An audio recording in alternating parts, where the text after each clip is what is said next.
go. Is it about the size of a briefcase? Yeah, would you can say? see Just a you small can see there's a briefcase? small keyboard right Yeah, here. so it's not very big. It's very small. Here's a little monitor, and it just fits in because E equals MC squared. A small amount of mass, radioactive, converted into energy, can blow up a couple of city blocks. Oh, yeah. So Very something easily. like this could Very take out a easily. small city. Okay, so there's that. Now, That's in Frankfurt? here are the Twin Towers. I know.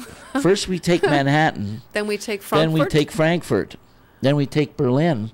And this is interesting because in order to unite Europe as a major force to move into the Middle East, because remember, the You have to have papacy and the another, white pope has to rebuild, start the daily sacrifices, rebuild the temple and the altar, start the sacrifices, so that the man of perdition can go in and end the daily sacrifices. And that's the Antichrist. And that's the Antichrist, exactly. Now, I mean, that you can see it all happening. you can right see it now. all I mean, it's happening. so obvious, isn't it? Remember it's all that happening. in 1095, the Vatican, the papacy made a deal. Not the Vatican; it was pre-Vatican. The papacy and the popish persons made the deal with the Caliph of Omar. That's right. Yeah. That they would give them the Jerusalem and the Palestinian lands. In return, the Caliph would give them the Temple Mount.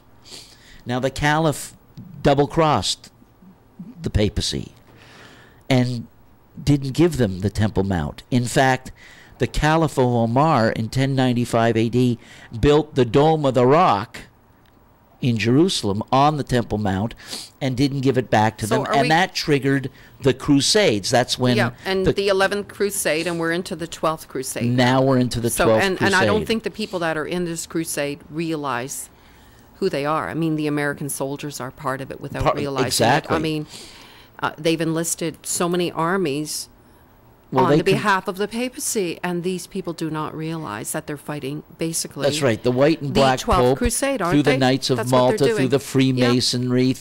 There's no Illuminati. No. I mean, we've got these guys like Alex Jones, and I mean, there was an Illuminati in the 18th century, and even prior the to fact, that. The minute the name really becomes exist. public, you know, it doesn't exist any longer. They move elsewhere. They've shed their skin. Right. So elsewhere. the agent provocateurs, like people on other radio stations here, not Richard Surrett, by the way. Richard's doing a great job. Oh, he's great. But other people, I really think on other radio station in Toronto, which remain nameless, is always talking about Illuminati, Illuminati, Illuminati. He doesn't talk about anything but Illuminati.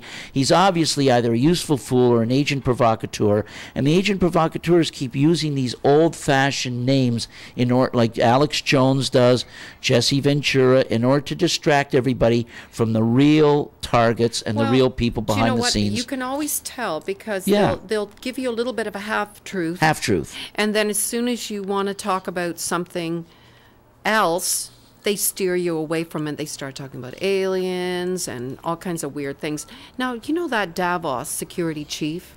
He supposedly died of an apparent suicide. His name was Marcus Reinhardt. Yes. And that was the day before the World Economic Forum. Yes. And you know what? I mean, he worked there for 26 years. And of course, there's various stories about why he, quote, committed suicide. Why do you think he did? Well, there must be a big story behind it. He must have known something. The timing is obviously, once again, he was knowing the way in which the world works and knowing all the different, like Dr. Kelly, they said, was committed suicide. But we had on this show, we played an interview that I did with Sherman Skolnick with Sir Michael Shrimpton, who was a lawyer for MI5, who talked about the wet team that killed Dr. Kelly. They were out of Turkey. They did a sloppy job. And you can go back, I don't remember But you know what they're keeping? A 70-year... Which month was that? That was back... you know what? We should, Lenny, they're keeping a 70-year ban on the details of his death. And in fact, a group of doctors last year, including Dr. Powers, they compiled a medical dossier to show that they did not believe that he had actually committed suicide, because it was impossible for him to sever the ulnar artery, which is in his left wrist. Right. And it's so small that it would be very difficult to do. So in fact, they're keeping his medical, I guess his, the results of whatever results they had with respect to his death, quiet for 70 years. Yes. So I believe there are 13 doctors that are trying to find out what really happened. Well, they wanted exposed. This guy They're was saying obviously he was not suicided. Exactly. He was murdered, and it was obviously because of what he knew. I think in the next few weeks and months we'll find out why he was murdered. But he obviously, now it's alleged that it's alleged by one of our information sources that we haven't confirmed, but we're following it. We'll confirm it next week. It's alleged that there was a major that there was an economic plan given at Davos, and they discussed what the upper echelons were going to do with the currencies and with the economy, and this guy tried to leak it, and he was murdered because of what he knew and what he was going to leak. Now, well, don't they sometimes murder people just because they know too much? They don't even have to say anything. They figure, oh, this guy knows too much. We got to get rid of him. Yep. I mean, they can also do that. So, I mean, that's a possibility.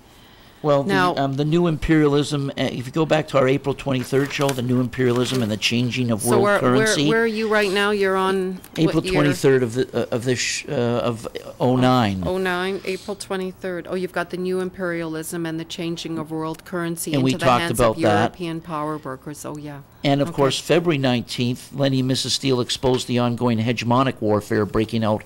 And I think that at Davos, this is what was happening, and he knew about it. Now, Conrad Black, this leads into Conrad Black, because Conrad Black did a briefing yesterday, with some students down, I think in Ottawa or Montreal, for 15 minutes from his prison cell. He talked about his book on Nixon, and of course, people may wonder, well, why is a guy like Black, who's a high-level Jesuit coadjutor, why would he be in jail? And of course, he took leaked information that he had about 9/11 in advance, insider information from his group. But didn't he profit from it? Isn't that what it was? And he shouldn't have done that. He took out the American... That was a no-no. That's right. He profited by it by taking out the American airline stock options, put options. And so that was a no-no. So Her Majesty even those ruling and elite cannot control the kooks. This guy was a loose cannon. And the realist kooks. Black was a loose cannon, so they threw him in jail. Oh, he might not even be in jail, Lenny. Who well, knows? that's right. His double may be in jail. Okay, anyways, the Vatican Bank is laundering money. Did you know that? Yes, they were caught. So what do you think of that? They've been charged with laundering money. $55 billion in illegal Italian money laundering, and the number of 8 destination worldwide for laundered money ranked well ahead of such offshore havens as the Bahamas, Switzerland, and Liechtenstein. I mean, can you imagine? They're supposed to be infallible. Well, they're infallible since 1870. Oh, no, that's the Pope.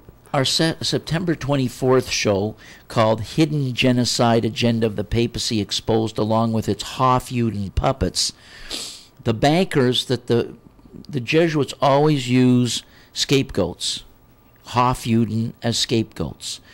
So the Rothschilds, the Rockefellers, all these were originally Hofjuden, and they used them as scapegoats so that eventually they can blame everything on them, on the Hofjuden, and they as don't they even did in realize World War that. II. And also they're extortion friendly. They're not extortion resistant, so that's what happens. Now there's missing nukes.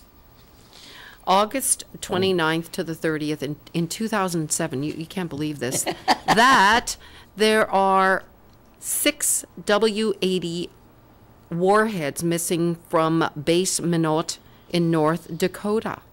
Where did those nukes go? Where do you think they are, Lenny? They were stolen in 2007. I think they went missing. Where are they? If you can I think some you of think them they're may in be those- right here. This is the Deutsche Bank Oh.